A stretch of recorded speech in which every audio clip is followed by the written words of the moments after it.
एक सक्रिय सिपाही थे, झवेर भाई पटेल। करमसद गांव के इस बहादुर देशभक्त किसान और उनकी पत्नी लाडबाई के 5 बेटों और 1 बेटी में से चौथे पुत्र थे वल्लभ भाई। बालक वल्लभ ने करमसद के बाद नडियाद से अपनी हाई स्कूल की शिक्षा पूरी की।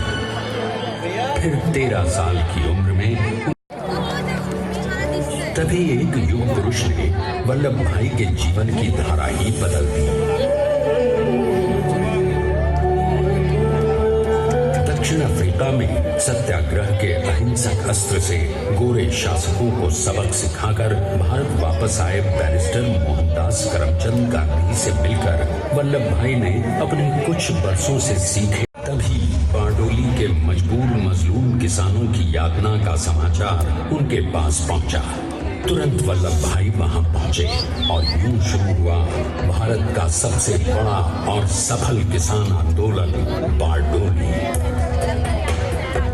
वल्लभ भाई ने बारडोली के 87,000 किसानों को से भी पहले गिरफ्तार किए गए तो सन 1932 में फिर उन्हें बापू के साथ ही जेल में 2 सालों के लिए डाल दिया गया।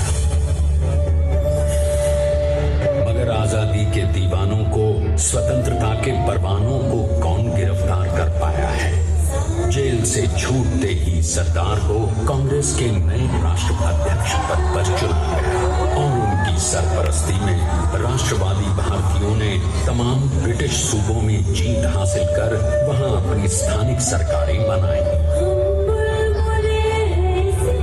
किंतु सरदार का सपना केवल सरकार बनाना नहीं था।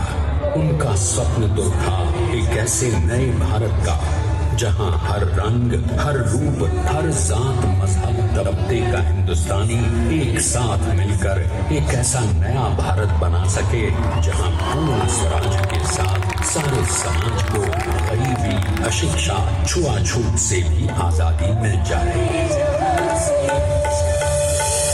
इसकी पहली रणनीति थी भारत को अंग्रेजों की गुलामी से आजादी, ताकि भारत के लोगों की अपनी सरकार सबके साथ और सबके विकास के लिए काम कर सके।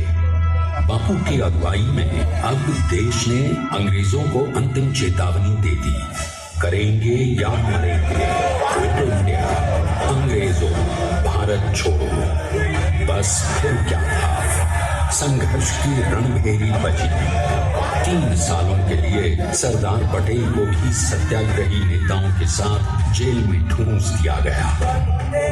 2 सालों के बाद अंग्रेजों को बापू के सभी शिष्यों और साथियों को छोड़ना पड़ा।